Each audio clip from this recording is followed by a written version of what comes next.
يأتين من كل فج عميق. Allah subhanahu wa ta'ala said, people who come from all walks of life, either by walking or riding on an animal, even if the animal is weak, whatever the situation, they will come from any distance to come and perform the Hajj. Allah essentially told Abraham that just convey the message. As to whether people will listen to the message or not, it is my business and not yours. And Ibn Abbas in an hadith narrated that when Abraham made the call for people to come and perform the Hajj, at the time, every single creature, inanimate and animate, every single rock, every single thing on earth heard the voice of Abraham.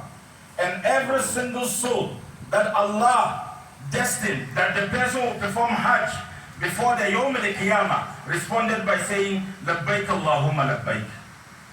So even those who are yet to be born, even those who will come 100 years from now, as far as Allah has destined they will perform Hajj, on that day, 4,000 years ago when Abraham made the call, Allah made them to respond by saying, Labbaik Allahumma Labbaik.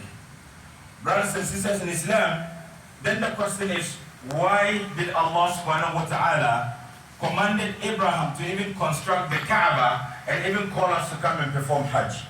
Then Allah answered in the Quran, لِيَشْهَدُوا مَنَافِعَ لَهُمْ, so that we may witness, we may be part of the spiritual activity that Hajj entails, so that we attain the blessings of Allah subhanahu wa ta'ala.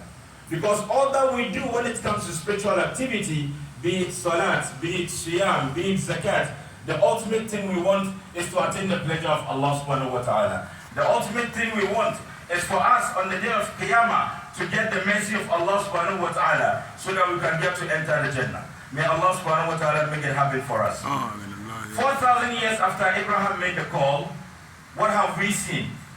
People started to come to perform Hajj. At the time, there were not even Muslims around. The pagans, all group of ummah that you've ever known since Abraham have gone to perform the Hajj. Whether they even believe in the oneness of Allah or they were even into worshipping idols, they all have been going to Hajj before the coming of Muhammad sallallahu alaihi wasallam. Remember, if you go back to the seerah, you get to realize that before Muhammad sallallahu alaihi wasallam came with the message of Islam, the Quraysh were going to the Kaaba to pray. It was their point of prayer, even though they were not calling on Allah subhanahu wa ta'ala. So as far as Allah subhanahu wa ta'ala has made it a deal that this place will become a center of attraction, this place will become a place that each and every one of us will yearn to go, whatever the situation, people will be there to call on Allah or whatever they want to call. Today, the Hajj has become the biggest annual gathering in the world.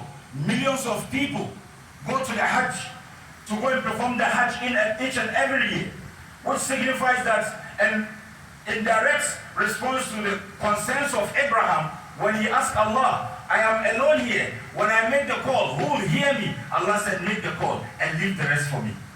4,000 years ago, we've never had a single year that we say people haven't gone for Hajj. Even in the COVID year, it was only the number that was reduced. Even at the time of World War I, World War II, the world was in chaos. There was catastrophe. Each and everyone was thinking about their safety, yet people went for Hajj. This is to tell you that when it comes to matters of Allah, He alone wants to drive the way things should happen. Today, the Saudi government has even put in quota. They say, you from Ghana will give you 6,000. You from Bangladesh will give you 10,000. You from Europe or any part of the world will give you X number, because they don't have the capacity to admit and contain people to perform Hajj, because the number has outgrown the place. But when Abraham made the call, he was just alone with his son. Today, look at how Allah has developed the place.